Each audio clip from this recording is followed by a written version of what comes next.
of the month. One would say not so much is left for us to come to the end of the month, but the best thing is we are always here to ensure that you kickstart your day very informed of what is happening locally and internationally. Well, later on, I'll be joined by my co-host Julie, who is still having a few issues, but very soon she'll be with me on the set. Now, I don't know how your weekend was, but I must say mine was 50-50. I don't know if you did go to church for the Christians.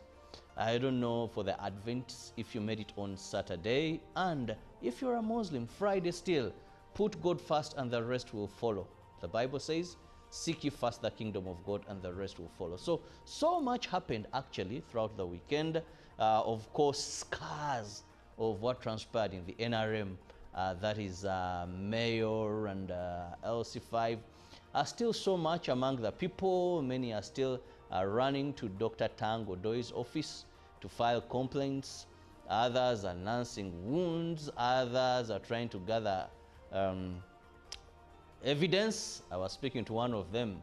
He told me, well, I can't be in Kampala. I'm in the village gathering evidence. I was reached. So there's so much happening there. Also in the opposition, politically, as we get up to 2026, now also time to select who takes which position. Various people that have picked forms, now many are waiting to see who was given the card of their party to be their flag bearer for 2026. We can't wait.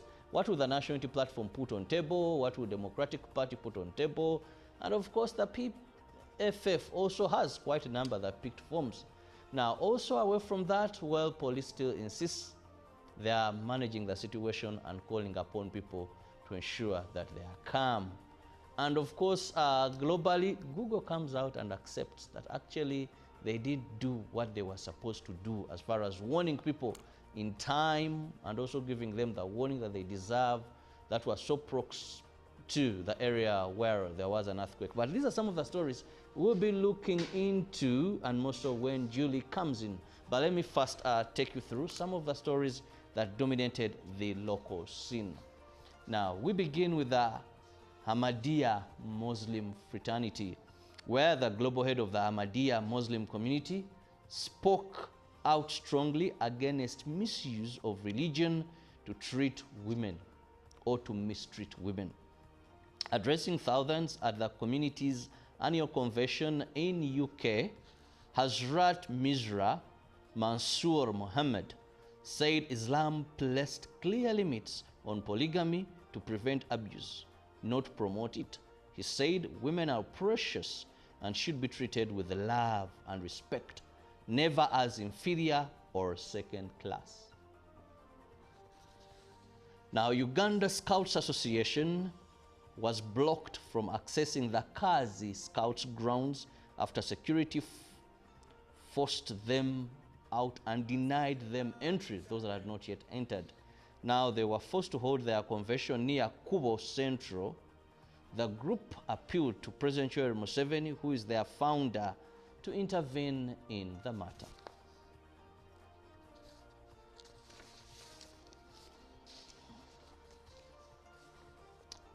Government has started building cancer institutes across the country to reduce the burden on Mulago Cancer Institute. The Minister for ICT and National Guidance, Dr. Chris Baryomunsi, revealed this during the burial of Kobusinje Fiona, a daughter to State Minister Godfrey Kabyanga in Impondwe, Rubirihara, Kasese district. And finally, on the local scene, Police Directorate of Fire Prevention and Rescue Services has commended the private sector for investing in the provision of fire prevention equipment. The Deputy Director for Fire Prevention and Rescue Services, Engineer Frank Kugonza, said the public needs awareness on the importance of having fire prevention devices, including smoke detectors. Now, that brings us to the end of our local stories this morning. Let's take a look at what the global scene has for us this morning. Now, Google has admitted its earthquake early warning system failed to accurately alert people during the Turkey's deadly earthquake of 2023. 10 million people within 98 miles of the epicenter could have been set Google's highest level alert, giving up to 35 seconds of warning to find safety. Instead, only 469 taken action warning was sent out. The first 7.8 magnitude earthquake.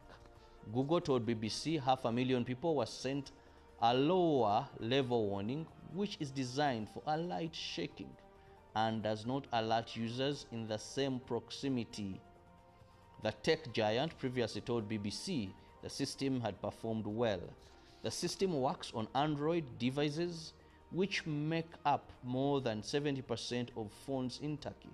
More than 55,000 people died when two major earthquakes hit southeast Turkey on 6th of February 2023. More than 100,000 were injured. Many were asleep in buildings that collapsed around them when the tremor hit.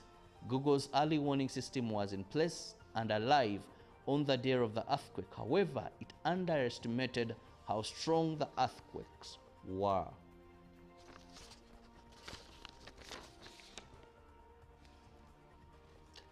The United States and European Union have reached a trade deal forming up, ending a month-long standoff between two of the world's biggest economic partners after make-or-break negotiations between President Donald Trump and European Commission President Ursula von der Leyen in Scotland.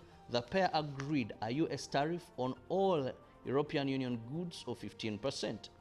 That is half the 30% import tax rate Trump had threatened to implement starting Friday. He said the 27-member bloc could open its markets to U.S. exporters with 0% tariffs on certain products.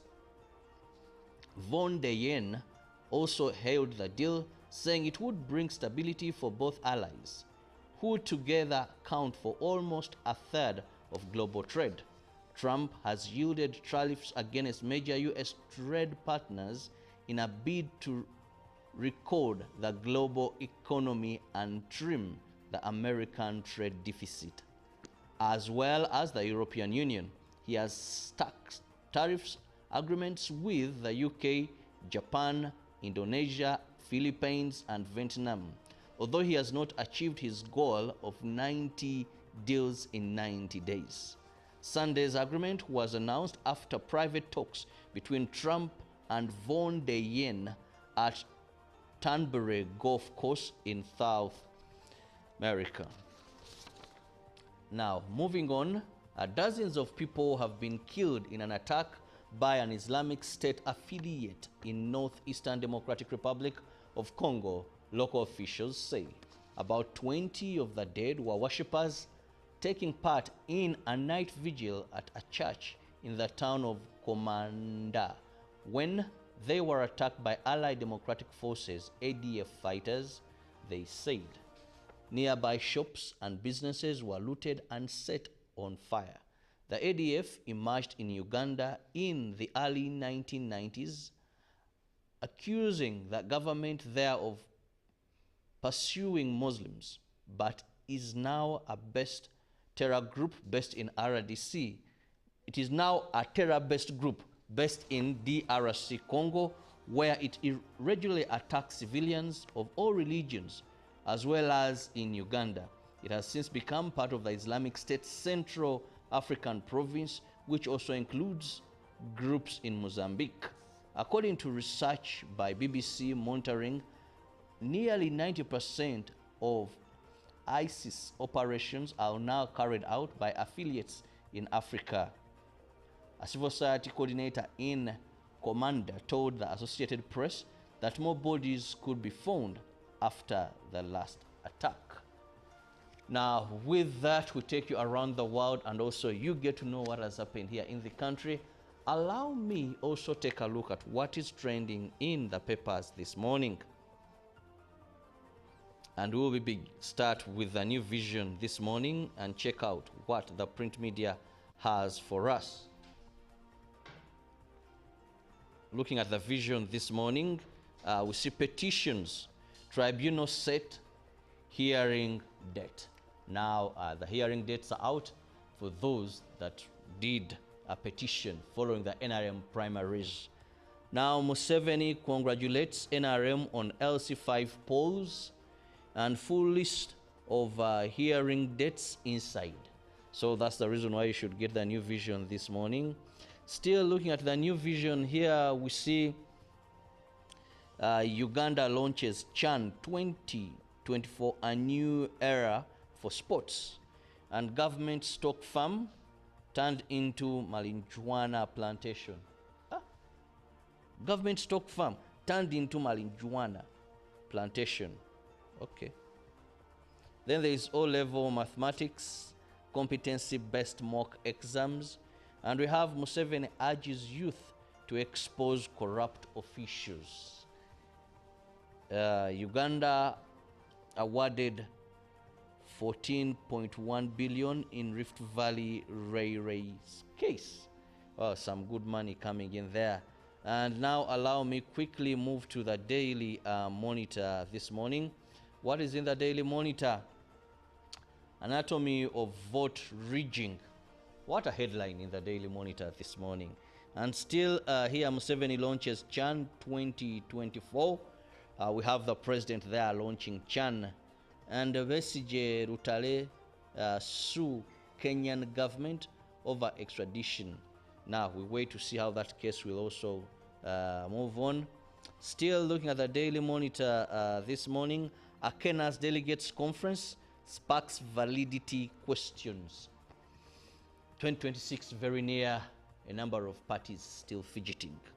Now we have why lifestyle diseases are killing more Ugandans. What are lifestyle diseases? Well, the Daily Monitor gives you more of that. And here the growing betting economy, that is from 500 billion now to 8 trillion. That is a lot of money. Well, the betting does. Allow me quickly leave Ugandan papers, that is the new vision, the Daily Monitor, and move to our brothers. Here we have the Daily Nation. Exposed police killings cover up. What is that? Well, a missing activist was tortured by his... Okay, still so much uncertainty. Ruto allies plot Mountain Kenya comeback.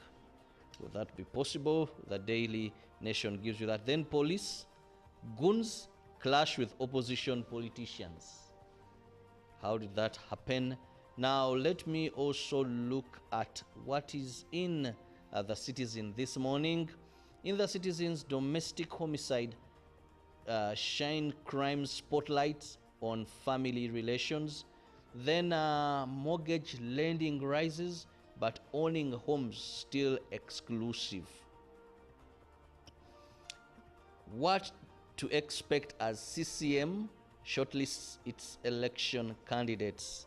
And more of those stories you can find in case you get yourself a copy of the dailies this morning. But let's also look at what does the Gazette have for us this morning. Well, you should always interest yourself to buy and read the Gazette. Otherwise, you may lose out on so many things. Now, here we have notices in the Gazette. We see the Marriage Act notice, the Mining and Minerals Act notice, the Education, Pre-Primary, Primary and Post-Primary Act notices, the Advocacy Act notices, and the Companies Act notice. Also, we have the Political Parties and Organizations Act notice, the Electoral Commission Act notice, the Copyright and Neighboring Rights Regulation notice, the Administrator General's Act notice, the Police Control of Private Security Organization Regulation notice, the Police Act notice, and the Tax Procurement Code Act notice, and the Trademark Act Regulation notice. Now, this is why you should get yourself a copy and equip yourself with more of that. Now, also, we have here a notice of grant of an exploration license. Which company is there? Check out and see. Still mining by the Honorable Minister Dr. Ruth Nankabira. Those and more are in the Gazette this morning, but you must secure yourself a copy. It is very important because that is the only paper where government puts critical information that you must know. But also remember, you may lose a property and someone tells you, well, it was in the Gazette. If you didn't read, if you aren't aware, it's not the fault of that particular person. So the Gazette is very important for every Ugandan. When it comes out, make sure you get yourself a copy. Read through, you may miss. Allow me now go for a short break. We'll return shortly. Live from UBC Studios in Kampala, this is Good Morning Uganda. Of the day on UBC.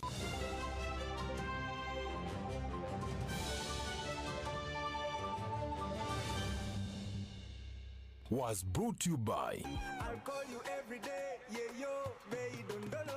You can now get all the Chibuzi out with MTN voice bundles. Call all networks. Kubei Dondoro.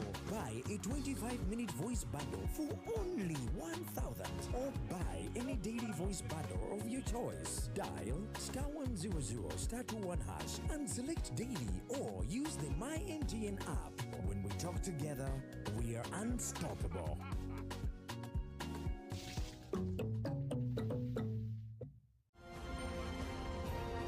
Live from UBC Studios in Kampala, this is Good Morning Uganda.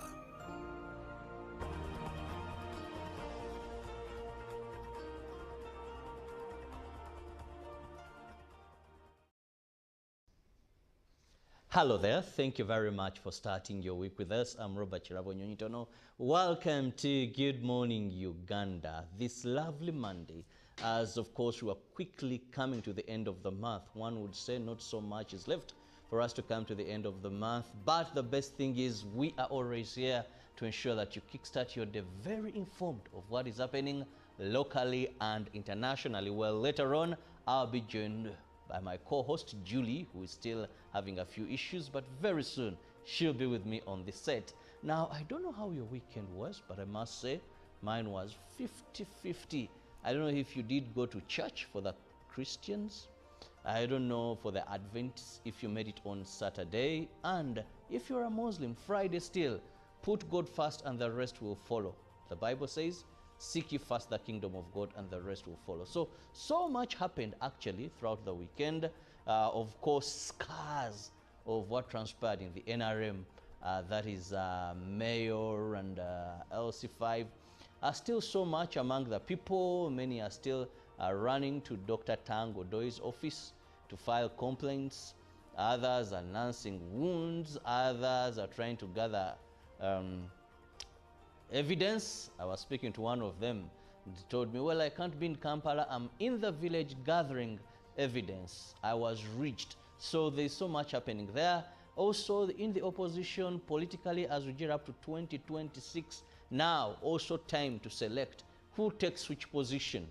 Various people that have picked forms, now many are waiting to see who was given the card of their party to be their flag bearer for 2026. We can't wait. What will the National Unity Platform put on table? What will Democratic Party put on table? And of course, the PFF also has quite a number that picked forms. Now, also away from that, well, police still insists they are managing the situation and calling upon people to ensure that they are calm. And of course, globally, Google comes out and accepts that actually they did do what they were supposed to do as far as warning people in time and also giving them the warning that they deserve. That was so prox to the area where there was an earthquake. But these are some of the stories we'll be looking into, and more so when Julie comes in. But let me first take you through some of the stories that dominated the local scene. Now, we begin with the Ahmadiyya Muslim fraternity, where the global head of the Ahmadiyya Muslim community spoke out strongly against misuse of religion to treat women or to mistreat women. Addressing thousands at the community's annual convention in UK, Hazrat Mirza Mansoor Muhammad said Islam placed clear limits on polygamy, to prevent abuse, not promote it. He said, Was brought to you by. I'll call you every day, yeah, yo, baby, don't know. You can now get all the Chibuzi out with MTN voice bundles. Call all networks. Kubei Dondoro. Buy a 25-minute voice bundle for only 1,000 or buy any daily voice bundle of your choice. Dial *100 *21# and select daily or use the My MTN app. When we talk together, we are unstoppable.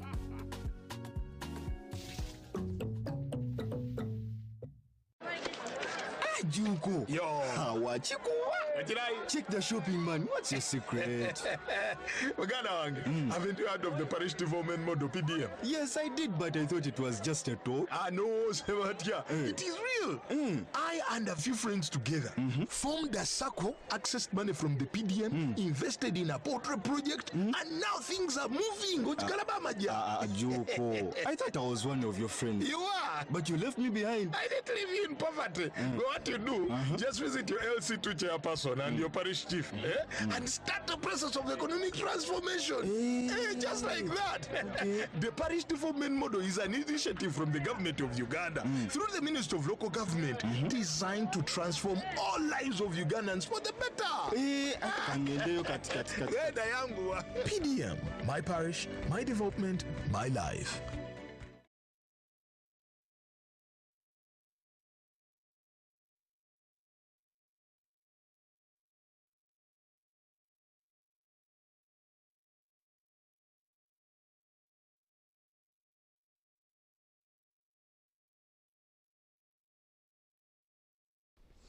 welcome back from that break, and much thanks for being with us on UBC TV. I'm still Robert Chirabonyo, and Julie will be joining me very shortly. But welcome to The Real, where this morning I have a guest, and that is the Assistant RCC of Jinja City, South Division, and that is Ninsima Gachibayo. Now, we are going to be looking at what transpired in the NRM primaries for local government. They were electing chairpersons LC5 and also mayors. Now, here to see who will carry the flag for the ruling party. And just so much happened. But with me, I have my guest who was between this election to ensure there is peace as a mandate of his office. Gachibayo, most welcome. Thank you, my brother. A very good morning to you and to our viewers. I congratulate everybody who has got something good this morning, and also pass my condolences and sympathies to those who have got challenges and those who have lost their dear ones. Permit me mostly to send my condolences to our State Minister of ICT and National Guidance, Honorable Minister Godfrey Kabyanga Baruku, who lost his daughter. I think was laid to rest yesterday in Kasese. We pass our condolences, and also the family of the late Justice George Kanyehamba, the people of Chigezi, Rubanda, and those who studied from Mwiri, Busoga College Mwiri, and the whole country. We send you condolences. But Nelson Mandela, the late President of South Africa, once quoted about death, and he said death is something inevitable. When somebody has done what he thinks is the best for his people and his country, there is no doubt his soul or her soul rests in peace. Yes, I borrow the quotation of the late Nelson Mandela: to those who have lost their dear ones, may their souls rest in peace. I wish you a nice discussion. Now, to start with, as a person in charge of security, what do you make of these just concluded NRM elections? Yeah, I want to congratulate the NRM members, especially those who emerged victorious in the last concluded elections, especially at the local government level. And I want to tell them that leadership is not all about positions or titles, but the ability to lead and inspire others. And also those who did not make it, that's not the end of life. They can still join those who won to make sure that the party is strengthened in those areas, and also foster the unity, because that is the greatest primary value of the party, is to foster unity in those areas. So, but for us as security, I also want to thank them in the country, the police, the resident district commissioners, the deputy, the assistant district commissioners, who emphasized that this election was a peaceful one. Yes. Now I'm glad you thanked the security. What we saw in these elections, for example, I was monitoring what happened in Machindye, and not in all polling stations, but in one of the polling stations, you would see goons would come. Now, when these goons would come, as people were preparing what you call the baraza, when names were being read, it would be the goons. If they read Robert Chirabo Nyonyitono, their leader would say, Robert Chirabo Nyonyitono, go on the line, go there. We saw violence in some areas. It seemed like security has either been overwhelmed or they are not on ground, because how do goons move a procession of about 40, 50 youth, and you can hardly do anything about it? Now I want to ask you, people in security, why have you let the situation be as it has been to a shame government? My brother, we have not let the situation, because the primary role of police, especially in this, is to protect lives and property, and also preserve law and order. That is the primary mandate of the Uganda Police Force, because even the framers of our constitution, the 1995 constitution as amended, when you look at Article 212, gives you the functions of the Uganda Police. So it's not true that we just let these but also the same constitution groups, you're quoting, yes, gives it power to work with other security agencies, absolutely, including your office. So we cannot entirely count this on police. Absolutely. I'm not saying we are counting this on police or neither the office of the president. As resident district commissioners, we performed the best, because you see, if we had not intervened then, the situation would have gone intense. Because I will give an example of our Jinja City, our RPC, SSP Charles Nsaba, the DPC, SP Kamujira David, and us, the resident city commissioners, worked hand in hand with the other security agencies, like the army. This time around, we even had the prisons on board to ensure that there was a peaceful election. These goons you are talking about, you see, we have time and again condemned the use of a gari, because that's what they have termed it nowadays, a gari. But a gari, these are violent groups formed to commit crimes, and we have discouraged. So as we talk now, those who disorganized the elections, we have them in custody. Others are going to appear in courts of law. Yes, in our police stations in Narfenya, Narfenya and Jinja, the central police station in Jinja. So for us, we had a peaceful election in Jinja, and I want to thank all the security agencies. I want to thank the office of the president in Jinja, the RCC, Richard Gurume Valieno, the deputies, Mr. Martin Cassons and Chiganera Hamis, and us, the assistant resident city commissioners. So yes, we had a peaceful one, but I will also agree that in some places, though not many, there was this violence that was witnessed. But I believe the police and all the other relevant authorities worked hand in hand to contain the same. Now, you've talked about a gari and said this is something that is causing chaos. And truth to be said, we've seen the gari causing a lot of this group of young people. But they also believe that this is what you started, and you've just failed to control it, or they are eating upon you that bred them. We've seen in various rallies where we've seen officers, not to say you in particular, but we've seen these special groups, Border 2010, we saw the likes, I think it all began with Mukuru, retired Kakoza Mutale, you remember the Kalanga Action Group, then Border 2010. We've seen one time in Kampala, these yielding boys, the sticks that came from behind one of the police stations. By then I was in the field, I witnessed this happening. These are your people. Why have you failed to tame them and they are causing this havoc?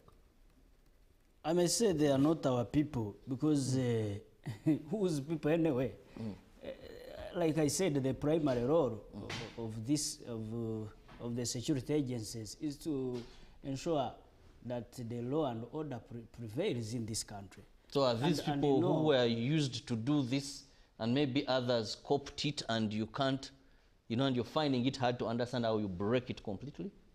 No, but you see, my brother Nyonyentono and the viewers, we have greatly contained and controlled this Gari, the so-termed Gari. Like I said, we have condemned them. The police has come up to arrest those who form the girls. You see, we had various meetings with the candidates and the aspiring candidates, and we condemned the use of a Gari. A Gari, like I said, these are violent groups that are formed by individuals to purposely to commit crimes, and we cannot just keep watching when these girls are being formed, really. Yes, so that's why we condemn them. That's why we caution all those candidates that are standing in the elections that the use of a Gari is prohibited, is very bad. So I want to take this opportunity to thank Major General Christopher Damorera, the one in charge of crime intelligence in this country. He has really, with his team, they have managed to contain and they have managed to give intelligence information about the formations of these guards, and we have really dealt with them in a way that we think is the desirable one. Yes. Now, away from the issue of the Gali, maybe we'll come back to that later on. Now, let's look at also other irregularities. For example, people were being, during the counting process, one would skip. You count one, then you leave another, Then also the tarring issue. People are talking about their DRR forms, how the counting, they were changed and all this. Where was security as this all was happening? You see, this is an election exercise that was organized by the NRM Electoral Commission all over the country in the 72,000 villages all over the country. And for us as security, our role was to ensure that this exercise goes or is handled in a peaceful manner. It is true, in some places, some people worked contrary to the guidelines, because the guidelines that we got from the National Resistance Movement Electoral Commission was that the reading of the names from the voters register, lining up to a candidate of your choice, and also, having that exercise a peaceful one. But in some areas, some people, like you said, the irregularities were there, were witnessed, and if you read the letter of His Excellency the President, Yoweri Kaguta Museveni, who is also the national chairman of the National Resistance Movement, where he quoted that there was Oktokoza. Oktokoza is a Nyankwe word, meaning polluting, that those who polluted the process are going to be dealt with, and has already instituted a tribunal, that has like a number of 29 lawyers, and these are strong lawyers. I know them in town here. They have been in litigation for quite a number of years, like Counsel John Musime, who is leading this tribunal, and so working hand in hand with the Director Legal Affairs of the National Resistance Sorry to Movement. cut you short. And That Baraka. speaks sense, what you're saying. Not to say that doesn't make any sense. But you see, this is post-mortem. Now, for Uganda, we have PISO, we have GISO, we have, you know that there is so much security personnel in this country. Now, investing a lot of money, time, conflicts. Where were the PISOs? Where were the GISOs? Do you still have the crime preventers? Where were the people that I see usually under your offices, RDC, deputy RDCs, then we have assistant RDCs? Where were all these not to stop this? And now we are looking at tribunal. Where were the Gachibayos of this world when they saw someone counting and skipping people? Where were they as we saw people not using the yellow book or the registrar of the NRM? I mean, where were you people? Because today everyone is talking about the tribunal. But this could have been avoidable. This is post-mortem. That is the question we want to know. Are you sleeping on duty? Why is government having this hierarchy? We have PISO, we have GISO, what else? We have Gombola, we have almost everywhere. There's even the operatives in closed and in uniform. That is my biggest question. How did we fail? Why wouldn't you take action? Yes, we did not fail completely as you're stating it, my brother, and to our viewers. I've just mentioned it to you that there are places that ensure the peaceful election. Yes, I just gave you an example that we in Jinja, we did not have these severe incidences. You learned well from your past mistakes. No, because Jinja was a hotspot. others. Jinja lives were lost. Not Jinja, particularly in the city. Maybe you're talking about the other districts within Busoga sub-region. Yes, but not Jinja in the city. Okay. Yes. So, yes, I agree that there was commotion, there was violence, there was disobedience of these electoral rules and what. But we are talking about the 72,000 polling stations, or these are the villages in the country. But if now we have, because I've been checking on the statistics, the tribunal has registered something like 400 petitions or 381. I stand to be corrected on the number. But when you see this, it means that in some areas it was a bit free and fair. The election has never been excellent world over. They call it free and fair.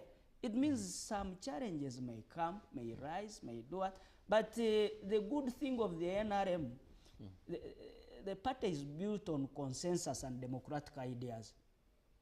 Even if you petitioned, and the tribunal looks in your petition and says, yes, you have a reasonable ground. It is true, there was an electoral violence, there was this, then they call the other party that's why they promote consensus and democratic ideas that no, according to this is what we have decided. And you go by that as a member of the National Resistance Movement. Then why do we see independence if that is the case? Because I've seen a number of losers, and I must confirm to you, Gachibayo, that these are going to come out as independent candidates, and unfortunately, many may defeat your official flag bearer. You see, the NRM constitution hasn't been amended to give the binding, rules that when I participate in an election with Chirabo and Nsima loses, Chirabo goes through, that Nsima shouldn't come as independent. It hasn't been amended to that effect. So maybe what I request from the SEC members, especially those who are going to be elected, and also the members of parliament of the NRM, to look into this. to see how an amendment can be brought in the NRM constitution. Otherwise, the best thing to do is you teaming up with the other one who is a flag bearer, who has got the flag, to team up and foster unity. I started with it. I said the NRM party, I know, it fosters the unity. And so if you come as independent, then you are bringing the disunity. Otherwise, our primary goal is to foster the unity. And so we wouldn't be the ones to encourage those people to come as independent, really. It is not even morally well. That's not the primary role of the NRA, because the NRA majorly fostered on the unity. And so we encourage those ones that those who have not gone through to line up with the other candidates and see how the party can be put to the first position, and so mobilize that we have the biggest numbers come 2026. Come 2026. Well, viewer, you can be part of the topic of discussion by simply going to that number on your screen, 070-960-2592. Send me a WhatsApp message or a text message, and I'll be reading it out for my guest, Gachibayo here, who will be responding to that regarding the just concluded NRM primaries for local government. Now, you've talked about unity. You've talked about working together. Gachibayo, one thing that always comes to my mind is, why would we see what we saw in just party primaries? Why? You see, my brother, like I said, the violence that was witnessed in these elections, we greatly condemn it. And I know the security agencies are working hand in hand to see that they bring all these people who tokoza, like the president said, tokoza, those who polluted the process, because that's not the norm of the NRM. The NRM emphasizes peace, emphasizes unity and democracy. Because if the people have come to a polling station and have want to decide on who to elect or who to line up behind, and then you distort, you disorganize the process, then that's not the principle of the NRM. And really, those who acted contrary, there is no doubt they are going to face the law. Yes, if the evidence is adduced against them. We are watching. Yes, if the evidence is adduced against them. Yes, videos were there. People saw these people who distorted the process. And I am telling you, Chirabo and our viewers, the law is going to work on these people. The law is going to catch up with them. Well, the law will work on these people, and we'll keep our eyes glued on TV to see, as we report to you, those that have been arrested. Of course, we can confirm over 8 so far have been arrested, including registrars that messed up the process. And we'll be updating you. Also, Gachibayo, we shall have him to tell us after a few months how far the process has gone. Now, Gachibayo, when you talk about these elections, so much has been said, so much has been painted. But then there comes a question. What do they speak into the coming 2026 general elections? My brother, I want to tell our viewers and the whole country and whoever is watching us that the elections of 2026 will be based on peace and democracy, ensuring that there is democracy in this country, that Ugandans will vote in a very peaceful manner and in a very peaceful way. So we should not have any doubts, because you know a section of some individuals, like I said, that who came and distorted our party primaries, and that should make Ugandans think that the process will not be based on a peaceful way. That's not true. I know the minority people who wanted to distort or who distorted this process are going to be worked on. And the bigger picture of the Ugandans is that, because the other day you had the Electoral Commission chairperson, Justice Simon Mujenyi Byabakama, addressing the media, and said this election is going to be a peaceful one. And so we re-echo the same to tell Ugandans, we as security people and the other security agencies, that this election of the 2026 general election will be a peaceful one. So you don't need to worry, you don't need to have challenges in this. It will be a peaceful one. Because the NRA, when they sat in Kaumu and Kanyanda, you remember in 1984, and came up with the 10 points program. The point number one was restoration of democracy, that people can sit and elect leaders of their own choices. And point number two was the restoration of security, okay, ensuring that peace and security in this country prevails. So we shall emphasize, we shall ensure that the NRM 10 points program are greatly emphasized in the elections. Well, that is Gachibayo Nisima, who is the Assistant Resident City Commissioner, Jinja City, South Division, and we've been looking at what transpired in the just concluded NRM primaries for local government. Thank you so much for being with us. Now, I'll leave you with Zakia Lucky, and of course, she always has something very interesting for you regarding your country and why you should travel. Vanange, move, go, know your country. See you later on. Have the best and keep it with us.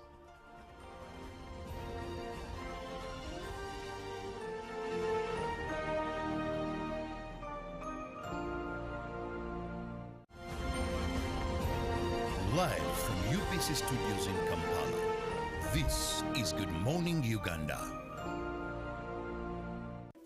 In a nation hungry for truth, a world where every story matters, there exists a beacon of trust and reliability. For decades, they've been our voice and our window to the world, holding the mirror of our history. With 4 TV stations and 11 radio channels spanning 27 languages, they stand as guardians of information, defenders of truth. With Maskari Heritage Advantage, they uphold every citizen's right to reliable and free information. Their archive stories shaped our past and illuminate our present.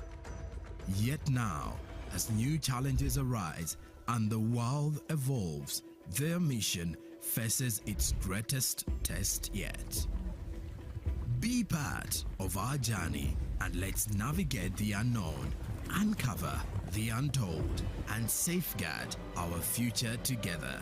Tune into your public broadcaster, for it is the intersection of trust and truth. Because to UBC, your story, every story, and every voice matters. UBC, inspiring Uganda. Every Wednesday, live in our studios in the heart of Kampala. We have to change the political culture in this country, really. Who has bewitched Ugandans?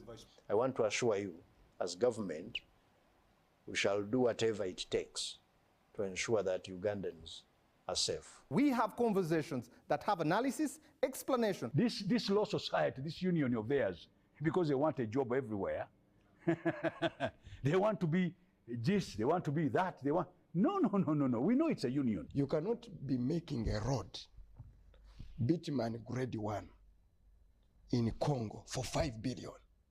But not every truth is fact, and not every fact is truth. The argument that the General Court Martial is responsible for peace and stability is without basis, either in law or in fact. We have been told how Napoleon was a great orator. Now, Napoleon cannot help me get food. They told me combine harvesters in Saskatchewan. I don't know where Saskatchewan is. This is a geography we're taught. Instead of teaching me how to preserve Mabera forest, they're teaching me about Rhineland. This is a problem we got. We cannot run away from it. Right now, you hear very disgusting stories of members of parliament. Instead of discussing the details of loans, they ask for their cuts. Every Wednesday, 10 p.m. on your public broadcaster.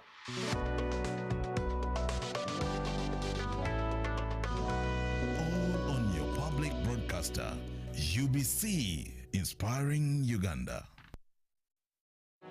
My friend, when the SOAS started, I went to 3 different local clinics.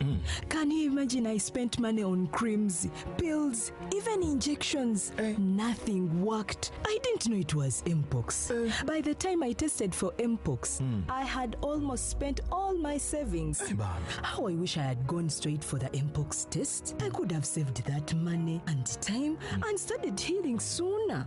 That's true. When you notice a rash of fever, go to the nearest health facility immediately for checkup. It saves time and money. Yes. For more information about Mpox, call the Ministry of Health toll-free line on 0800 1066 or send a free SMS to YouReport on 8500. This message is brought to you by the Ministry of Health Uganda with support from UNICEF, WHO, and its partners. Live from UBC Studios in Kampala, this is Good Morning Uganda.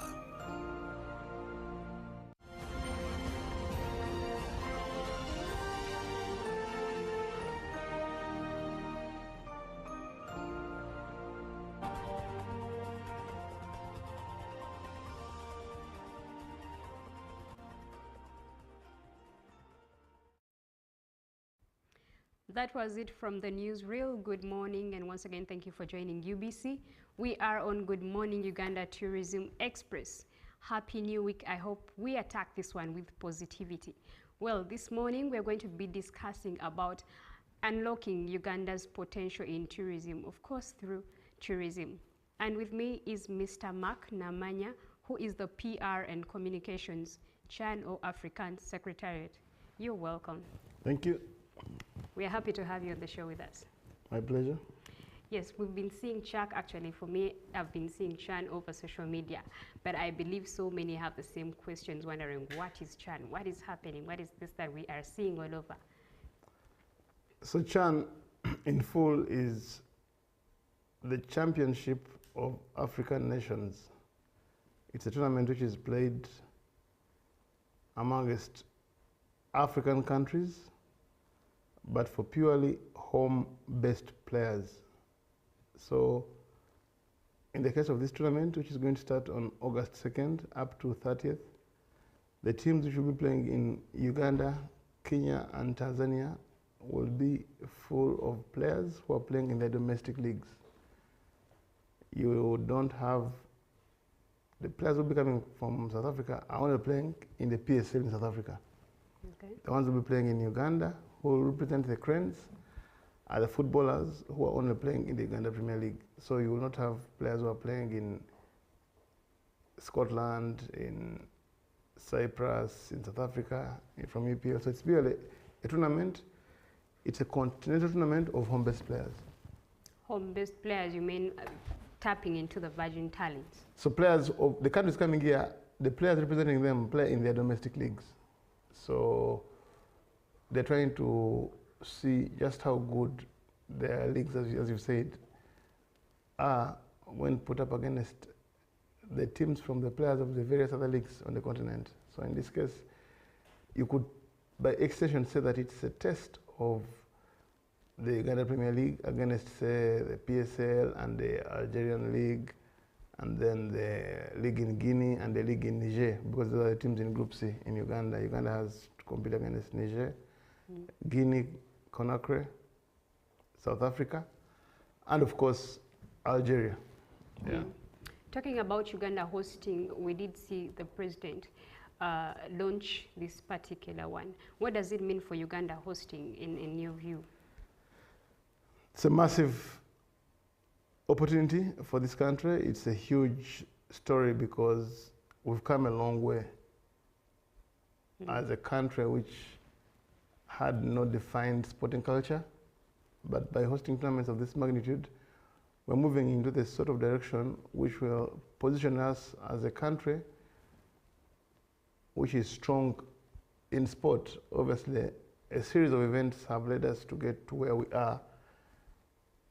And the people, the actors who have contributed to Uganda getting to where we are include some legends in different disciplines. You know, when you look at what Moses Kipsiro did at New Delhi 2010 when he won the Commonwealth double, then you go to London in 2012 when Stephen Kiprotich won that Olympic gold. I was privileged enough to be right at London Tower Bridge to see him crossing the line, to become Uganda's first Olympic medalist in 40 years. And then think of again Moses Kipsiro at the 2014 Commonwealth Games in Glasgow, and then a series of events. You know, you look at 2017 when Joshua Cheptegei famously capitulated at Kololo Koremo ceremonial grounds before bouncing back to become one of the greatest long distance runners there's ever been in the world, winning both the 5,000 and 10,000 meters at all levels, and is a current world record holder. So all these events have contributed to Uganda becoming a sporting powerhouse, not just in the region, but in Africa, and I'd even say globally. So with us hosting CHAN, the world will get to know that Uganda is a powerhouse in sport, but there is a lot more to Uganda than just sport. It's a beautiful country which has got various tourist attractions. It's blessed with very beautiful weather, and it's one of the most hospitable countries in the whole world. So I think this is something for every Ugandan to be proud of, because we are living in quite a very privileged moment today. It's actually nice that you did talk about that, which takes me to the next question.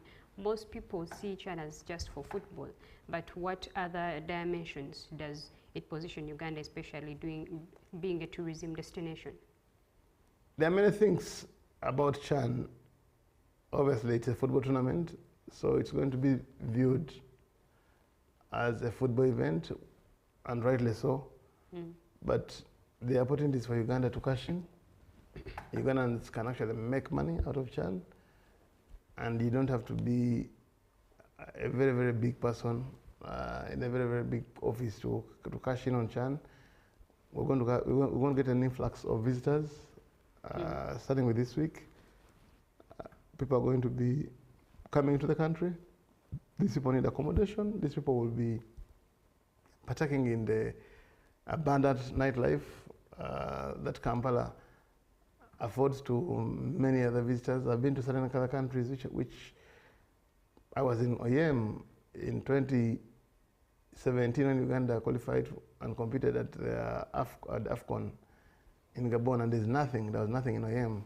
In comparison, if people came and see what Kampala has, I mean, some of them may not want to go back, you know. So the richness of our foods, the hospitality of the Ugandans, if you have an Airbnb, if you have accommodation, those in the tour and travel industry, all these people can benefit from the CHAN. And of course, remember that while we are going to have 12 matches on 8 match days at one venue, there are rest days in between. So some of these tourists will want to explore Uganda. They want to go to see the CP Falls, they want to go to Makshon Park, they want to go to Queen Elizabeth National Park and various other tourist attractions. They want to go to Bwindi, impenetrable forest, to see the gorillas. So I think this is a big opportunity for Uganda, and lest we forget, CHAN is purposely to help us prepare for AFCON 2027. This is the Kaski. The wedding is in 2027, which is a much bigger tournament with a greater history, a richer heritage, and we're trying to get this thing right because we shall have no room for error come 2027 when we shall be hosting the biggest sporting tournament on the continent with the very best teams, Africa's best players representing their country in Kenya, Uganda, and Tanzania. Yeah. It already sounds exciting, especially for the people in the tourism business, talking about hospitality. And I'm wondering, from what you have shared, how best can Uganda position itself strategically to tap into this opportunity to see how to benefit from the event? Yeah, obviously, you've got to apply yourself as a Ugandan. You've got to, I mean, the same way we've had this discussion about oil. How can you tap into the oil economy? You know, you've got to be ready. Money will not find you in your living room because there is oil in the country, and then you'll start benefiting from it. I think, like I said, if I had a restaurant, you know, I want to drape the restaurant in South African colors or Algerian colors, you know. We are in Group C with the countries I listed: South Africa, Guinea, Niger, and Algeria, and of course the Ghana friends. But in the knockout stages, who knows which countries will come here? It could be Nigeria coming in here. It could be Senegal coming in here. If I want to play Nigerian music to attract Nigerian fans, if I have a bar, I want to have very perfectly conditioned vans which people may want to hire. I know a group of Kenyans who are coming in here for the Chan tournament, and they're hiring vans, and they want to just explore the country, you know, during the competition. All these opportunities for each and every Ugandan. If you are into the business of accommodation, you have a couple of Airbnbs. Even if you have one house, there are people who want to come and hire your accommodation at obviously premium rates. So all these many opportunities, and some of them will be tenfold come AFCON. So I do not ask us as a country to look at Chan as only Chan, because there's a bigger event happening in a few years' time. And if Chan caught you unawares, at least AFCON, which is the much bigger tournament, shouldn't find you unawares in 2 years' time. Yeah. And having talked about the opportunities, I'm wondering, are there partnerships and collaborations that you're already working with, especially tourism stakeholders? Yes, we are. Obviously, the ETB is part and parcel of all this because the government has sunk in hundreds of millions of dollars to get this tournament and AFCON 2027, and that has obviously helped, amongst so many other things, with the infrastructure developments happening at the General Kibo Stadium in Lira and in Hoima. But this is an opportunity for UTB to cash in. We are working with it. I am also part of the organizing committee, and there's been a subcommittee which is in touch with UTB to see how we can leverage upon this tournament such that there are legacy benefits for the country, and Uganda can use this opportunity to market itself to the various officials, players, delegates, fans, and even the players who are going to be coming into the country in the next couple of weeks, and who are going to spend here the entire month for this very, very historic tournament. And also remember, it is the first time in the history of CAF continental competition that a tournament will be played across 3 countries. Never before in the history of CAF has a tournament been played across all these 3 countries. So for Uganda, Kenya, Tanzania, this is a very historic process, a historic period, and we've got to be proud of that moment because nothing beats being the first in anything. And history will forever record it that we were the first country, together with Kenya and Tanzania, to host a CAF tournament in 3 countries.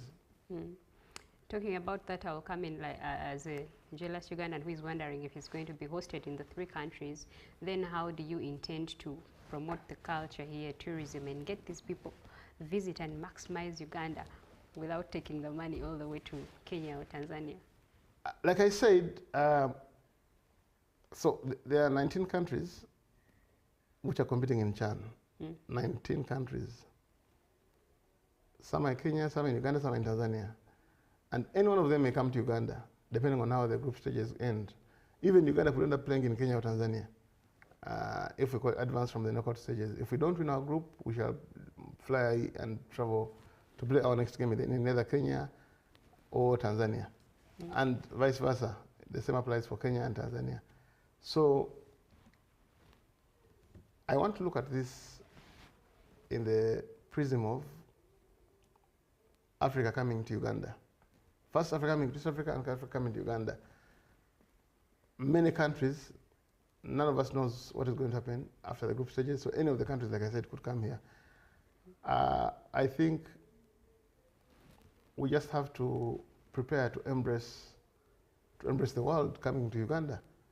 And while we are speaking purely about the CAF officials and fans and the players and the delegates and all, there's also the likelihood, and this happens because I've been to all the biggest tournaments in the world, you're going to get some tourists from the most far-flung places, from Asia, from Europe, who just come to be part of this of this party, you know, because it's a show, a celebration of humanity, and it will be a party for some, it will be a holiday for others. So they just want to come, enjoy the football while exploring Uganda. And the mindsets of all of us as a country, as a government, as a sports family, as citizens, is that we have guests who are coming through. They want to be given the best treatment in a tournament which is a rehearsal for a much bigger tournament in 2027. Because CHAN will come and end. And the reason why we're hosting CHAN is because we made a bid host AFCON. When we were given AFCON, CAF said, okay, you host CHAN so that you prepare for the main event. So let's make the most of this. Let's be happy, let's be excited. Let us welcome our friends, our visitors, our tourists, because the least we can do is to be very, very receptive people, because Uganda can only benefit from our hospitality, and the gains are going to be both in the short, mid, and long term. And when we look at this global event, when we usually have this going on, there's a lot being packaged in the country. I'm wondering if there are logistical, improvements or infrastructure that has been tied onto CHAN. Yeah, thanks for that question. There've been several. Mandela National Stadium has undergone a renovation upwards of 100 billion shillings. If you're I was at Mandela over the weekend to watch rugby, and it's a different stadium from the stadium which, if you haven't been there since it was reopened, and then you don't know what you're missing, because it's been transformed. It's an all-seater stadium and it's sparkling. You've seen work that has happened at Wankuluku Stadium. It will be one of the training facilities for CHAN 2024. Chambogo will also be a training facility for CHAN 2024. It has been refurbished by the UPDF Engineering Brigade. There's the Fufa Kadiba Stadium, which has enhanced the facilities that we have in this country. You have work at Kisu, Kampala International School of Uganda, in Bukoto there. And lastly, there is the outside stadium at Mandela National Stadium where the rugby was happening. All these are the designated training facilities, and there's been hundreds of millions which have been pumped into them to turn them around. But beyond that, CAF will actually pay for some of these facilities. So they're going to be also benefiting from being identified and used as training venues for the matches in Group C, and onwards.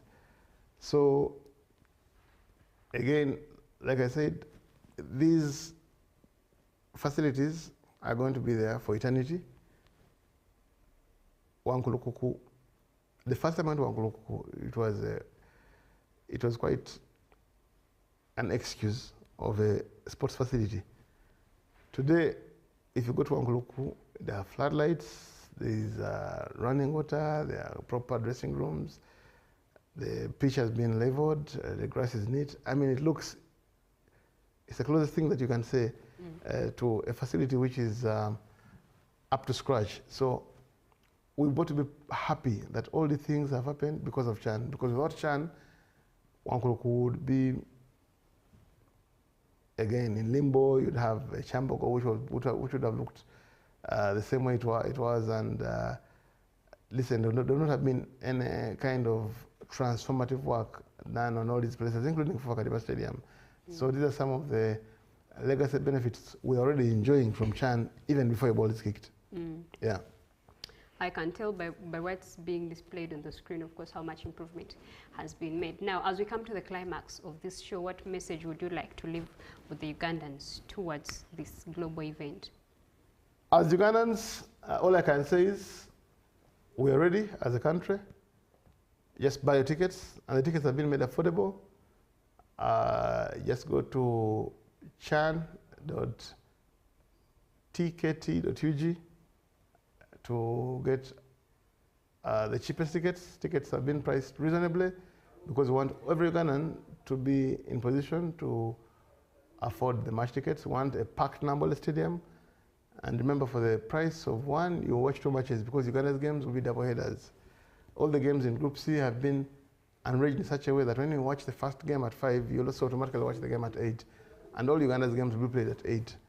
So this is historic. Please be part of a tournament that will be spoken about for ages. And the only thing you can do as a Ugandan is to come and rally behind the country. And then wait and see what the team will do. Remember, the team is going to be announced in a few hours from now at the FIFA headquarters in Mengo. And hopefully the coaches out there pick the best team, which is going to do the country proud. Come kick off on Monday next week at Mandela National Stadium. The tournament, though, does kick off on Saturday at the Benjamin Mkapa Stadium in Tanzania. And we'll be there to watch and see what Tanzania holds. But for Uganda, the biggest date is 4th of August at 8 p.m. at Namboole Stadium, when we'll be playing our first game against Algeria.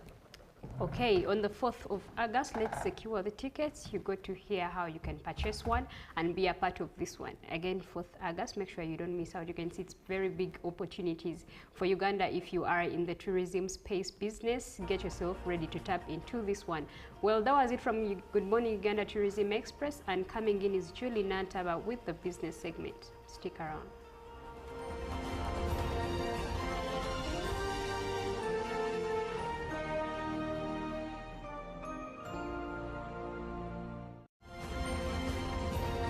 Live from UBC Studios in Kampala, this is Good Morning Uganda.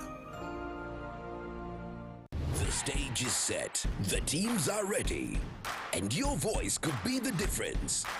Come wave your flag, sing your song, and back your favorite team as they battle for glory in the Total Energies CAF African Nations Championship 2024, right here on home soil.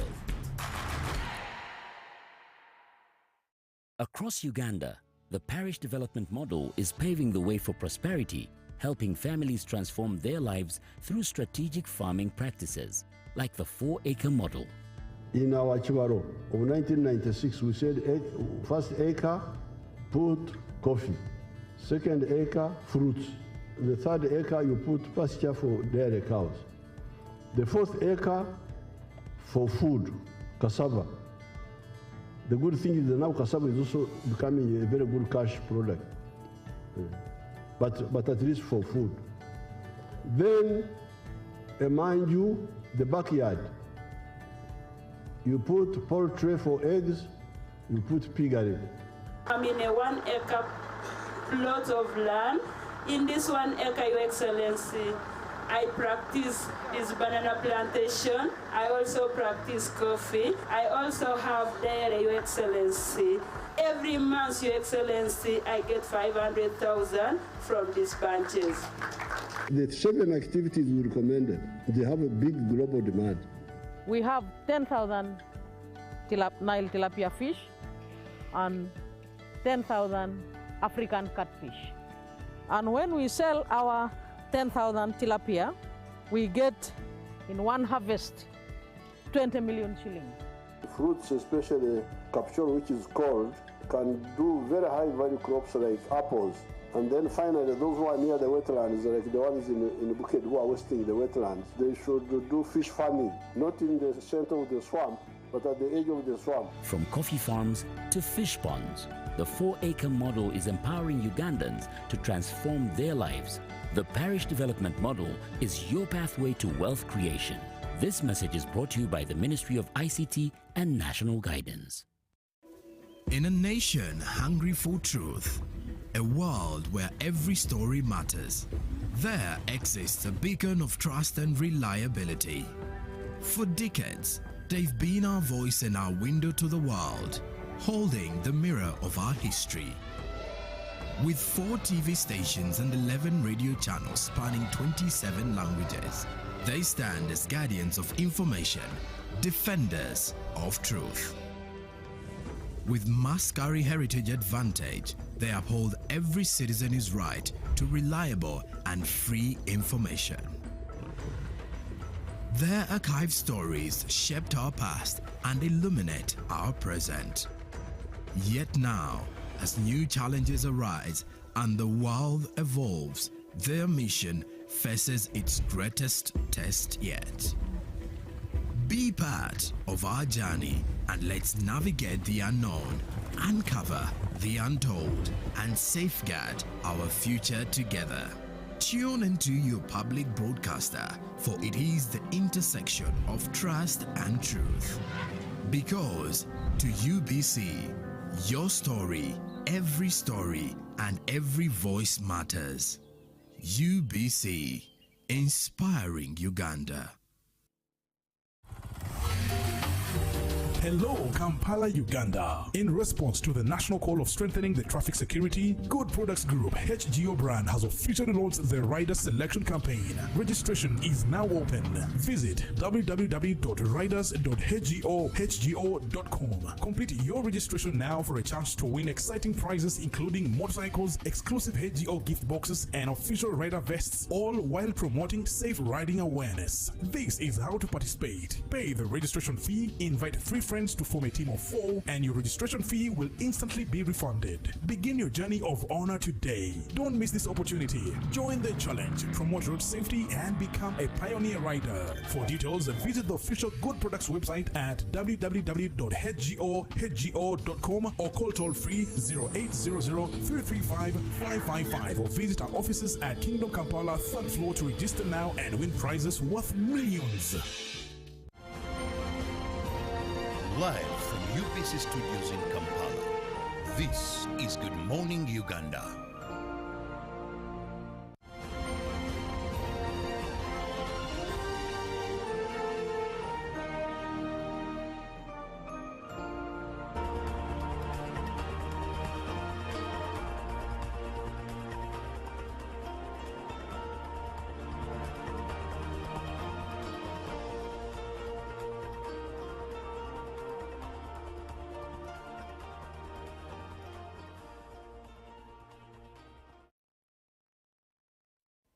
A very good morning to you. Welcome to JMU Business. My name is Julie Nantaba-Musisi, and welcome back from that conversation regarding Chan football tourism as we look forward to the 4th of August to watch our first game as Ugandans live here in Uganda at the Mandela National Stadium.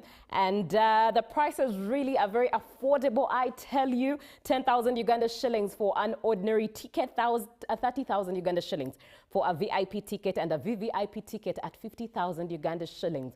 Why not collect that money within this span of days and go enjoy yourself some good football as hosted by Uganda? But looking straight into business, Fish farmers in the 69 districts benefiting from the Uganda Climate Smart Agricultural Transformation Project will benefit from technologies that enhance climate resilience in the sector. The Commissioner for Agriculture in the Ministry of Agriculture, Animal Industry and Fisheries, Bwanika Joseph, points out that the project increases productivity and market access.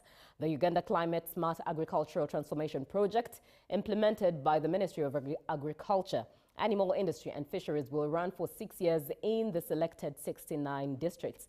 Under the Fisheries Value Chain Project, the project aims to promote climate resilience, fisheries management technologies and innovations. The Ministry of Agriculture is engaging the private sector in the fisheries sector to explore opportunities for improving and providing quality inputs to farmers.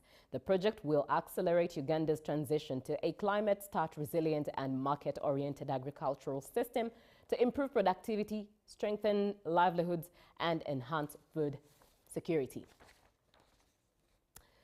Now, moving on, experts attending Brighter Monday, Uganda's HR Fusion event in Jinja, are highlighting gaps between education and market needs, promoting inclusive hiring and strengthening ties between employers and educators, reinforcing their partnership with MasterCard Foundation's Young Africa Works to expand youth employment in Uganda. The HR Fusion event, organized by Brighter Monday in Jinja, key Ugandan HR stakeholder Ahmed Alaga highlighted the widening gap between education and market needs.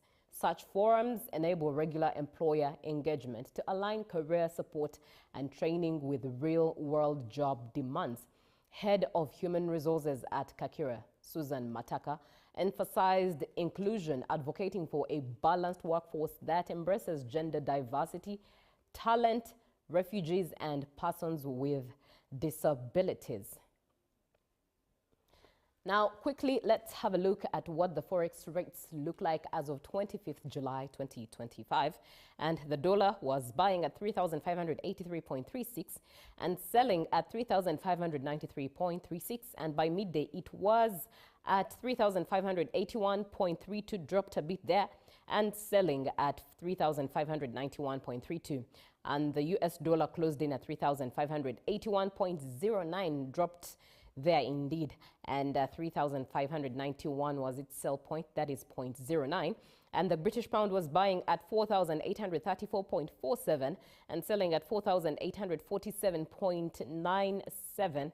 And the euro was buying at 4,206.34 and selling at 4,218.09. And the Kenyan shilling was buying at 27.71 and selling at 27.79. And the Tanzanian shilling, great increase there in value from 1.37 to 1.39 and selling at 1.39. And the South African rand buying at 202.99 and selling at 203.55. Well, that's it for business, and in just a few, we are having a conversation on the role of SEC in fostering party cohesion, and that is the NRM party. 0709602592 is the number for you to save, so stick around as you save that number and as you prepare your question for our guest this morning. Good morning.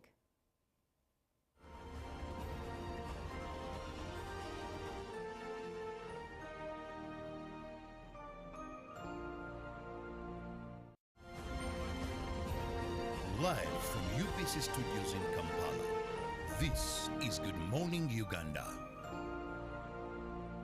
Pick of the day on UBC.